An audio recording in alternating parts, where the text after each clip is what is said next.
everybody. Thanks for tuning in. I'm Erin Koren, the Director of Education at the Grand Rapids Public Museum, and I'm here with Dr. Cory Redman, my colleague from the GRPM. Just a quick note, we are live from the field in South America, in Paraguay, so please bear with us for any technical difficulties we might experience or volume. We have a University of New Mexico undergrad student, Anna, behind the camera watching comments. Please let them know if you can't hear us. Let them know throughout the video. Think of questions you have. We will have a dedicated question and answer section at the end.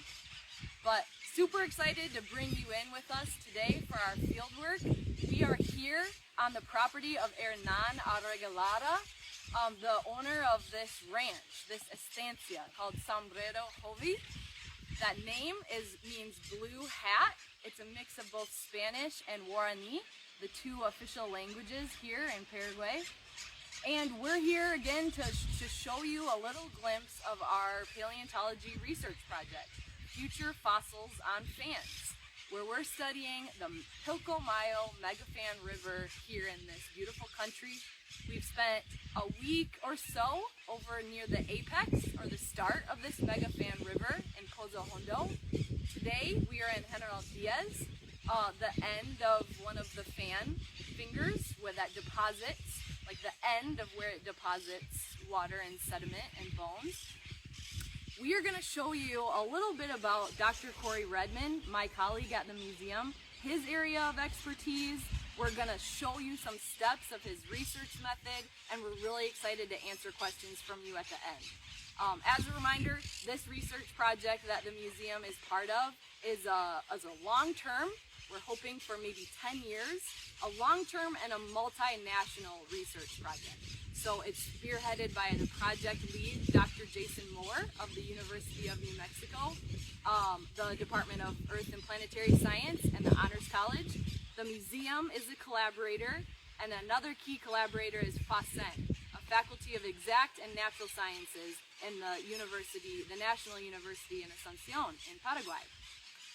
So we also have joining us this year a researcher from Argentina, from the Nacional Universidad de Rio Cuarto, as well as a paleontology curator from the University of Nebraska State Museum.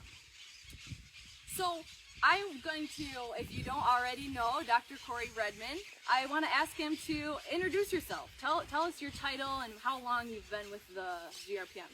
Sure. So, as Erin said, I'm Dr. Cory Redman. I'm the science curator at the Grand Rapids Public Museum. I will have been at the museum for 7 years in November. One of the things I really like about my position at the museum is there's a huge amount of variety. I get to work with a lot of different departments in the museum. So my primary duty is to care for and improve the science natural history collection. But I also get to work on exhibits. So if you've been to the museum in the last couple of years, you've seen Fashion and Nature. So I worked with our other history curator, Andrea Melvin, on that, put that together. I also get to work with education when they're working on science-related or developing new science-related programming. If they want my help, I'm always happy to help with that. And then I get to do research, which is why we are here in Paraguay. So before we get to this content for the day, tell us a little bit about some of the research projects you've been part of closer to home at the museum. Yeah, so in Michigan, I'm involved in several other research projects. So I always have multiple research projects going on at once. You guys may have heard about the Clapp family mastodon. On his shirt. Oh, right. Sorry, I thought it was my mic. The Clapp family mastodon. I took the lead on the excavation and studying of that animal. It was found in August of 2022. I've also currently involved with the long-term monitoring and study of Michigan's vernal pools as part of the statewide vernal pool patrol. Vernal pools are these seasonal small bodies of water that are really important for lots of amphibians and macroinvertebrates in their life cycle.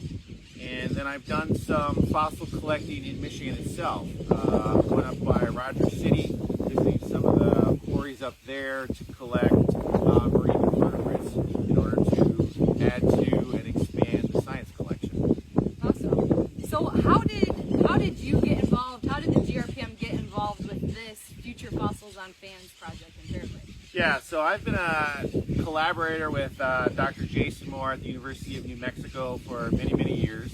And he invited me to come co-lead the project because my paleo emphasis or focus of research is studying what we call microvertebrates. So these are the really small bones, usually less than a centimeter or less than 5 centimeters sometimes at the high end. Microvertebrates are the small bones that come from the small-bodied taxa. So think like rodents, think lizards, think frogs, think fish. That has been what I've been studying throughout my whole career. One of the reasons why I'm really interested in microvertebrates is because, when you find these concentrations of these small bones, it really helps you tell a lot and reconstruct the ecosystem of the animals that live in the surrounding habitat. It also produces the really large sample sizes that you need for robust quantitative analysis.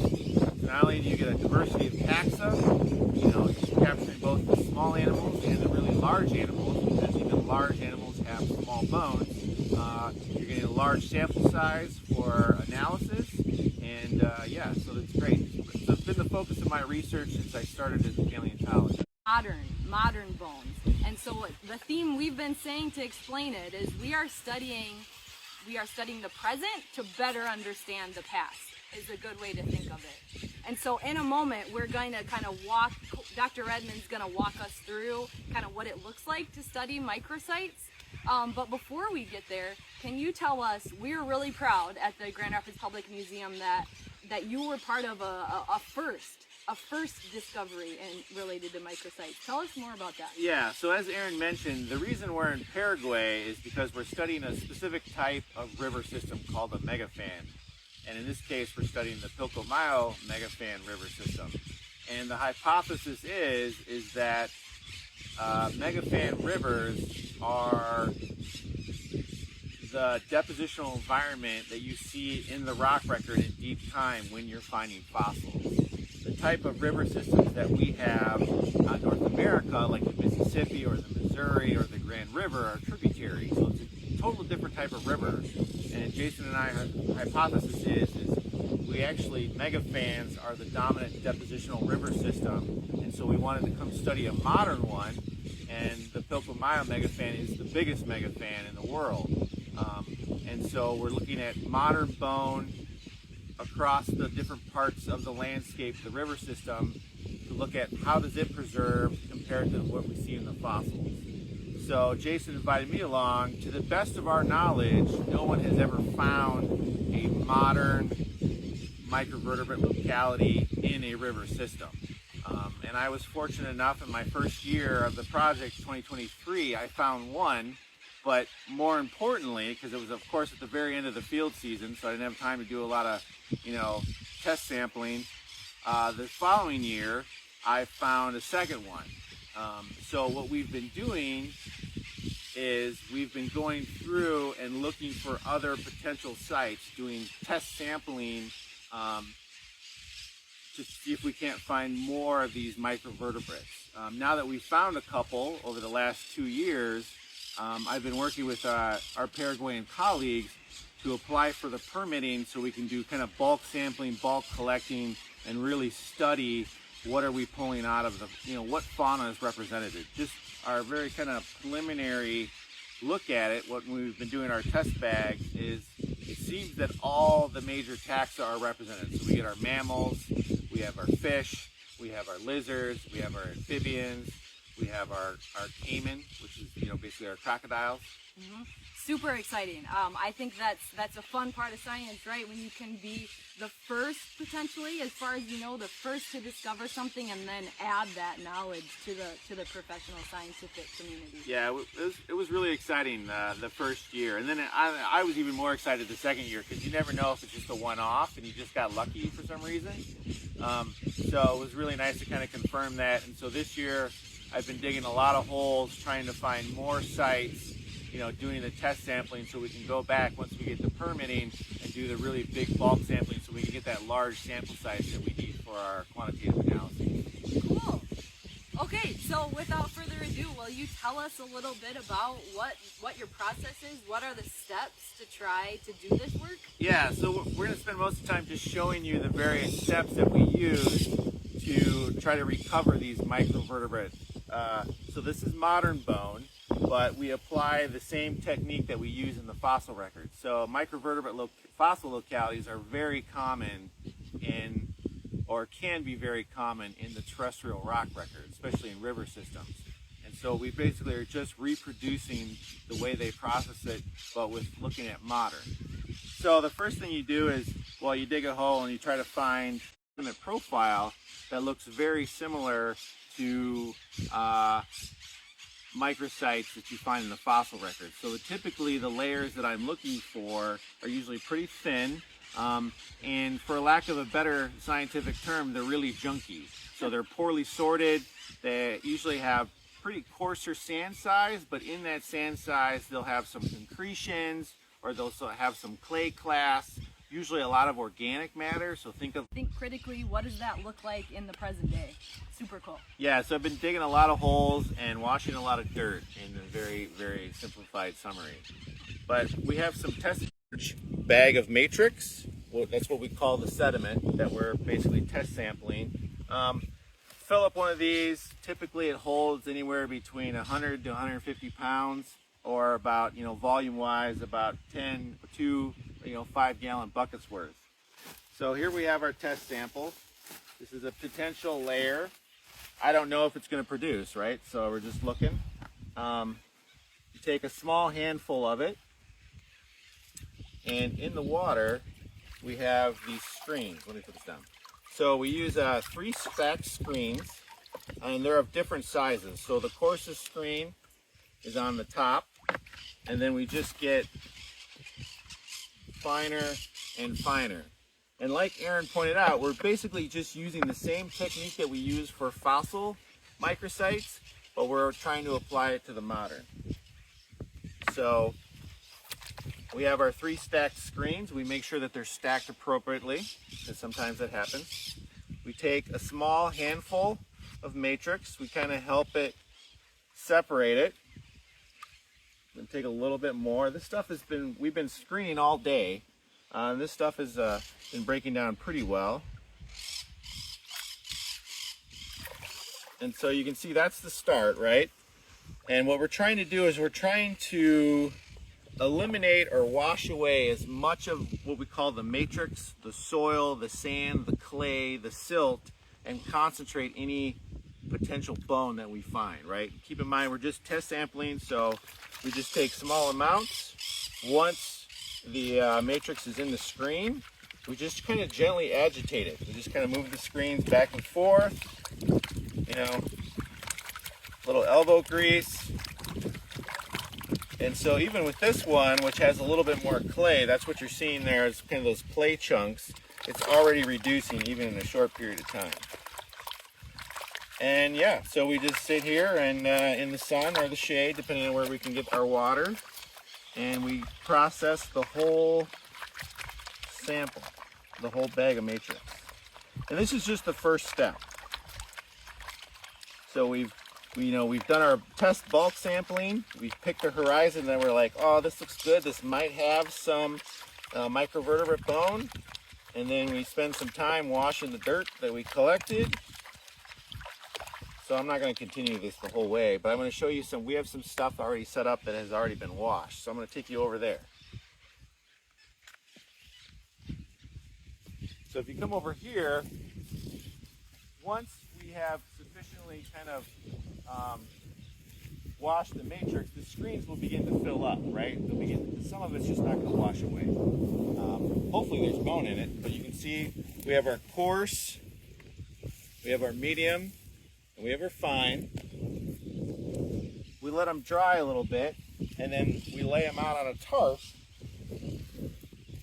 to finish drying. So it's just kind of a quick action. So there's our coarse. There's our fine. We try to keep them separated, but it's not the end of the world if they kind of roll together. And there's our fine material. So we'll lay that out, we'll let it dry. You can see We have nice sun, a little bit of wind. It's very warm out, so this matrix is going to dry really fast. I want to show you some dried stuff over here that we washed this morning. So this is another test locality. This is from Pozo Hondo. So this is our previous field area near the site, but you can see that's all dried matrix. So this has actually been washed twice. Often you have to wash a locality multiple times to get all the mud, all the clay out. But this is all that's left. The reason why I tested this locality is it's hard to see. Okay.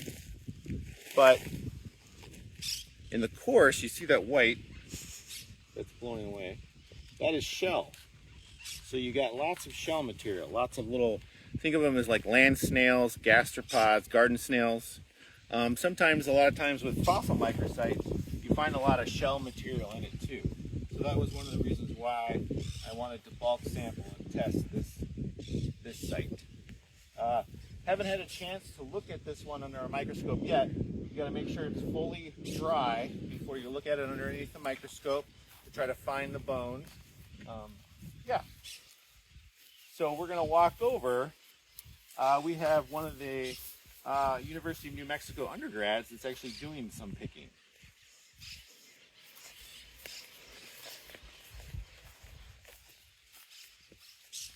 So the reason why we spend so much time really washing the matrix, doing multiple washes, is the really time-intensive part is what we call picking. So this is the wash concentrate. So this has been through several washes, right? That's all that's left. And then what you have to go through is, I'm gonna borrow this. You spread a little bit of it out on the tray, and you want just a little bit. And then you can see it's kind of in these squares. These are 1 centimeter by 1 centimeter squares. And you basically go line by line or column by column, and you pull out any bone that you see. And if we find lots of bone, or we find any bone, we know we have a modern fluvial microsite, which is super, super exciting. And this is what Elena is doing for us now. Awesome. I want to introduce you to Elena for a moment. Pause your work. You've been working hard today. Introduce our Grand Rapids community to you. Hi, my name is Elena. I'm a third year at the University of New Mexico studying biochemistry with minors in forensics and the Honors College. I'm one of the 5 new undergrads to UNM who are coming out this year. And so you've been working a lot with Cory on microsites and doing some of this. Can you tell us a bit about that from the start of this research season? Yeah, it was actually really cool. Me and 2 other of the undergrads got to come out to Paraguay about a week, a little less than that, early to go and do exactly what we're doing now. We screen washed a bunch of material that Cory test sampled the last 2 years. And then we're going through picking it, and yeah, it's been a lot of fun. So I understand you have kind of had an independent research project related to this topic. Can you tell us a bit about that and maybe what you find interesting or what people can learn from microvertebrates? Yeah, definitely. So I took a class spring of 2024 called Bringing Fossils to Life with Dr. Jason Moore from UNM, who's the lead on this project. And it was all looking at microfossils from about 30 million years ago for the Tridronian period, if anyone's interested. And I got really excited and enjoyed it, so I just kind of kept doing it. And through independent study, I created a project looking at the breakage patterns of microfossils to see how they break, if you can tell what type of break they have, and then how and when that was caused. But the really cool part about my project is looking at bite marks, because some of the microfossils that we have, you cannot see, you can't tell what it is, like if it's part of a leg or part of an arm, or what animal it's from. But there are definitely some points that you can tell, hey, this has been munched on by something, and I'm trying to figure out what that something is. It's been really fun. That's really cool. It's cool, like you said, what you can learn and what you can infer, and things like bite marks. Even if you can't identify things from microvertebrate fossils, there's still things to learn from looking at them close under a microscope. That's awesome. So visual aids are limited in the field, but I have a couple images of the kind of material that we're looking for when we're doing the picking. So that's actually a snake vertebrae. It's a nice shot of a lizard jaw. So that's the kind of micro material that we're looking for. How's that? Is that better? Oh, there we go. And this is a fish vertebrae. So those are kind of three really good examples of the type of material that we're looking for when we're picking. That's what Elena is looking for right now. Cool. All right. So awesome. Thank you guys. Super cool to be able to literally show people what this is looking like. Great to give a visual, explain some of the science. Hopefully you've heard something that sparks your curiosity. I hope, Anna, feel free also to let us know, just shout out to us if people can't hear us or if our internet lags or anything like that. But I would love to do a bit of a question and answer.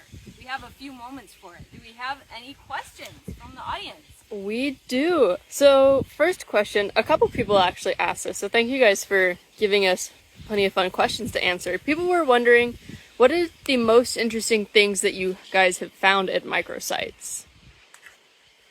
So when Elena and some of the other undergrads from the University of New Mexico came early with me, we were spending some time looking through some test samples that we had collected last year, and probably one of the neatest things we found, I don't remember who found it, was a lungfish tooth plate. So there are lungfish in Paraguay. They're not super common, and so that was really neat in terms of trying to make sure we capture both the very abundant taxa that we potentially find in Paraguay, and the very rare taxa.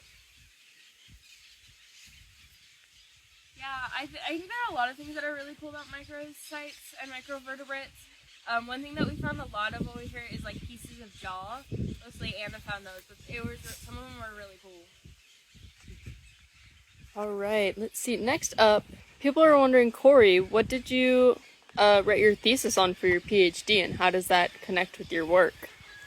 Yeah, so my PhD was looking at microvertebrates. Looking at microvertebrates in southern Utah and how they changed through the late Cretaceous, and then some late Campanian microsites in southern Alberta, Canada. Any relation? Is that related all to the work you do at the museum now, or this project at all?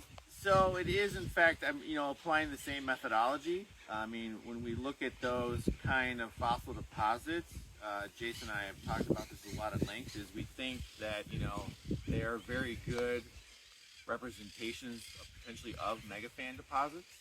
And so there may be a slight reinterpretation that we will put out there for other scientists to review and comment on. Nice. Good question. Tricky question. Have to think back. So, people were also wondering, for Erin and Cory, what do you guys like about working at the public museum? Oh, I'll go first. I feel like I have a dream job, really. I love being director of education at a museum that has such a broad collection. Makes it really fun to find curriculum connections on topics across subject areas, science, history, culture, art, all different grade levels. And I love that the museum shares stories that help us better understand our place, our community. Local learning is really cool, but that we also have experiences like this and collections that help us share stories and make connections to things at countrywide and worldwide levels too.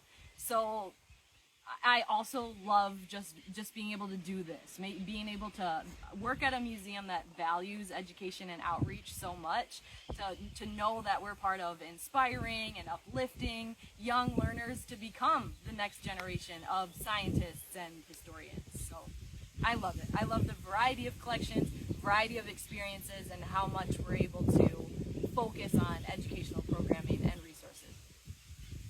Yeah, I would say very similar to Erin's response. I really like the variety that I have in my position. You know, I get to work on research. I get to work with and improve the science, natural history collection. I get to work on exhibits. I get to work in education, you know, with the general public and students. So that's a lot of fun. You know, I'm the science natural history curator. So I'm not the paleontology curator. So I get to work on a lot of different topics, which is really neat. So I never know what I'm going to be, looking into or studying from one week to the next, depending on what the museum needs.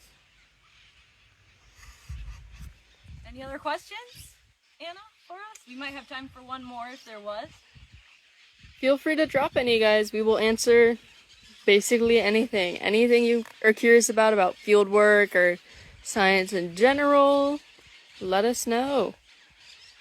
Yeah, I will wrap up, but then let me know if we have any I can answer on the way out. I just wanted to say this has been such an honor to be here in this country, to be collaborating with the institutions that we are, to have wonderful hosts like Hernan who welcome us into their land, are curious about our work, feed us good food.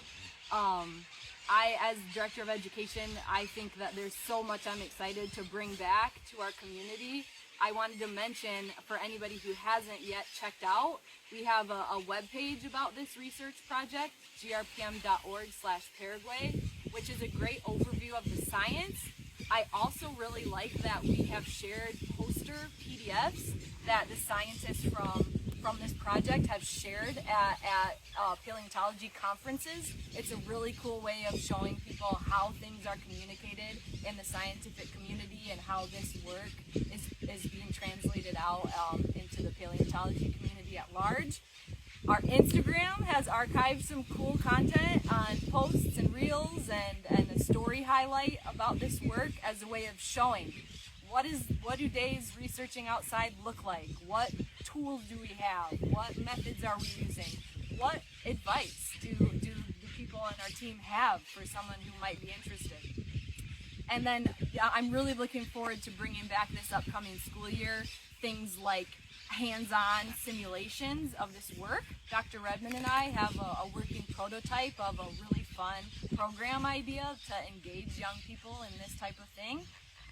And I've been here busy documenting with videos and interviews and photographs to create hopefully some media resources that help educators or parents show learners of all ages what this is like, give some career inspiration. This project team is so awesome because we have some really diverse science role models, all ages, all areas of expertise, all nationalities. So yeah, thank you guys. Someone was also wondering, are the birds always that loud, or are they just interrupting our lovely video here? Yeah. Has this been pretty normal? Yeah, it's been pretty normal, especially in the mornings, as we're getting up, as sun rises.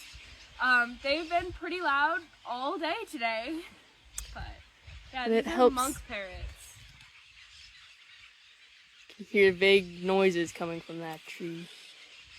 That's a fun fact about Cory, Dr. Redman. He's also a pretty talented nature photographer. So he has a nice camera here, that he has a nice chest harness that he usually wears around, and has some really wonderful shots of different wildlife, reptiles, mammals, birds. Yeah. All Well, right. thank you so much. Thanks for tuning in. Thanks for engaging with us. Any final thoughts? Things No, we missed? thank you very much for joining us. Yeah.